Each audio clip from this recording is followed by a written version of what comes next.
Welcome back, ladies and gentlemen. This is Zero from GhostPixelz, and today we're going to go over the absolute basics of photography. There's 4 main features that you need to know about. And today we're going to go over them briefly and I'll explain what they are. This is not going to be a fully in-depth details, but it will be enough to at least get started and to know what you are talking about. Let's get started with the first one, focal length. You'll often see something on a lens like 18mm till infinity or something like that. So let's take a look at that, shall we? And here we are. This is my brand new lens. And if you look over here, you'll see the 0.18 all the way up to infinity. And the 0.18 stands for meters. We also have it in feet, if you prefer, so that's nice. Both of them are on here. So what does it actually mean? Well, it basically means where do you focus. So if this were your skill, you could focus here, or you could focus here. And focus is very important, as my camera is currently focusing. So the focus point right now for my camera is right on here. If I move it forward, it will be blurry, as you can see. As it will adjust, it might be a little bit too close, but that's basically your focal length. Where are you aiming? Where is your central point that will make all the beams end up in one point at the back of the lens, basically? Sort of what it comes down to, in very layman's terms. So that is focal length, and that's where everything begins. Sharp images. Everybody wants that. Moving right along, we are going into aperture. Now, do you know what aperture is? You probably do. I have an image here.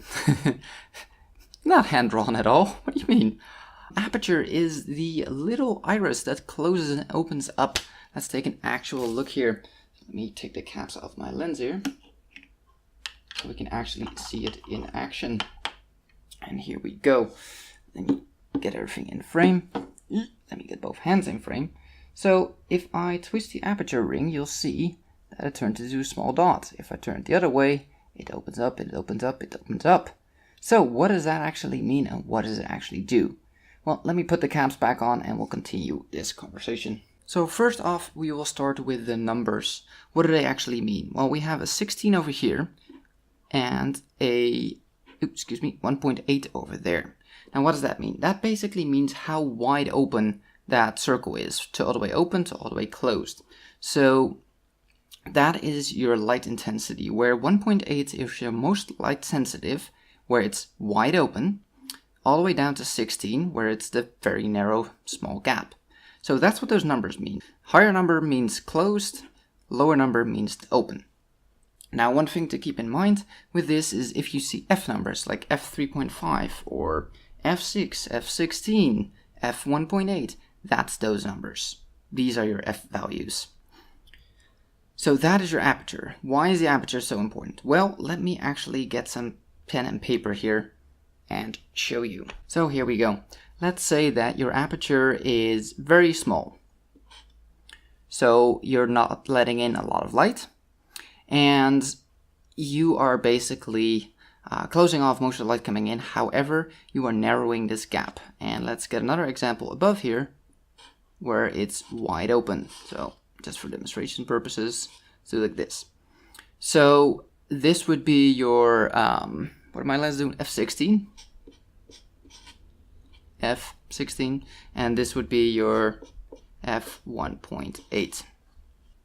So those are the numbers, right? Just so you have a visual representation of what's going on. In here, the light beams go in like that, right? Now in this one, it lets in more light, but light is coming in from way more angles. So even though this lets in a lot more light, lets you take pictures in lower light conditions, it also scatters the light more, or rather it receives the light more scattered. Well, this one is receiving it in a nice straight line. So you want the sharpest picture, you're gonna go for the highest F number. You want the most light, you go for the lowest, but you always want to try to keep your F as high as possible without making your picture too dark, because you just get sharper images. So that is your aperture, and that is why it's important. Now, everything is going to come together. It's not just aperture that makes your picture, it's the whole shebang. Focal length, aperture, ISO, and shutter speed, they all come together. So let's move straight along to ISO. What is it? You've probably seen it, you've probably heard it. What is it? Well, ISO. ISO is sort of the same thing, not quite, but think as the aperture of letting in light, how much light is coming in. But now think of it as a more software solution. So it's basically how light sensitive the sensor is. So the sensor is inside your camera. That is the actual chip that receives all the light that comes through your lens. And the ISO setting is the light sensitivity of that sensor. Now you will see ISO values going up into the thousands. Keep it as low as possible for the best result, and only go higher when you're in low light conditions and you need that. Completely depending on the camera, but most cameras will start to increase noise at around 600 to 1600, or 800, to 1600, give or take ISO. Some go up to the 2000 range. It really depends on the camera. What is noise? Well, it's basically the graininess of picture. Extra pixels that don't seem to really belong in there, that sort of stuff, that is usually because of higher ISO values. Again, you want to keep this as low as possible, given the current light values that you're shooting in. Last but not least, shutter speed. Shutter speed is, it all ties together. So the shutter speed is how fast the shutter will go click click, will go, well, technically it will go click click, it will open for a brief moment and then close again. And that is letting light to the sensor. So you have multiple types of shutters. You have mechanical ones, you have electronic ones. My current camera has two, so it has a mechanical one and it has a electronic. There's different ones. Electronic you won't hear, it's silent. It's just not as good as a mechanical. Shutter speed, you often see something like 30 quos up to 600 or even higher. Now what does this mean?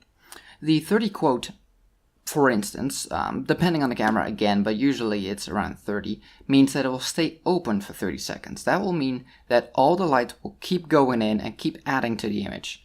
And light points will become lighter and lighter as more light rays, basically, or more photons hit the sensor.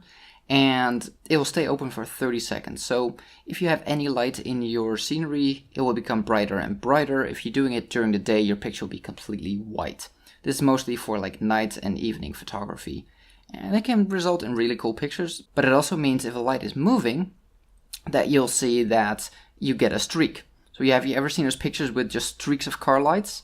That's basically keeping your shutter open for 30 seconds or longer to make those pictures. Also known as long exposures. Now if we go up to the other end, so if you change your setting and you keep going down and down, it will go lower and lower, which means lower time that it's actually open, all the way to something arbitrary like 600. Again, completely dependent on the camera and what you have, but basically means divide 1 second by 600.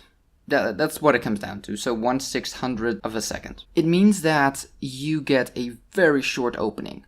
So you have a very short time that you can actually see the word shutter speed here, which means it's going to be very difficult to read because you just don't see it, right? That is what the shutter speed is. The higher this number without the quote means the faster it will just go click click, and the less light will come in the meantime. So again, good for high light intensive scenes. If you have very good lights, you want to go lower and lower, but all of this ties in because the aperture depends on how much light goes into your lens. The shutter speed depends how much light actually reaches your sensor, so how long your sensor will be recording the picture. The ISO means how sensitive your sensor is to light. All of these things come together with the shutter speed in order to make your picture. And of course the focal length dictates what you're gonna see. That is, in a nutshell, all the major terms that you need to know about photography. Now on this channel we're going to go in depth in a lot of these and we're going to show you examples of how they work, what you do. I just want to get this out there for everybody who's starting photography or just wants to know a little bit more. This way hopefully you know what to look for and you know what knobs to twist in order to get your picture better, or if you have too much light coming in, what you can change. So pop quiz. Your picture is completely overlit and just completely white. What do you change? Ding! Well, it depends. It can be many things, but most likely your shutter speed is set too high. That or the ISO is set too high, which is also possible, or your aperture is open too wide. Yeah, they all tie in together, and that's the whole problem. There's no easy, like, this is this, isn't that. They all work together in order to make that one picture.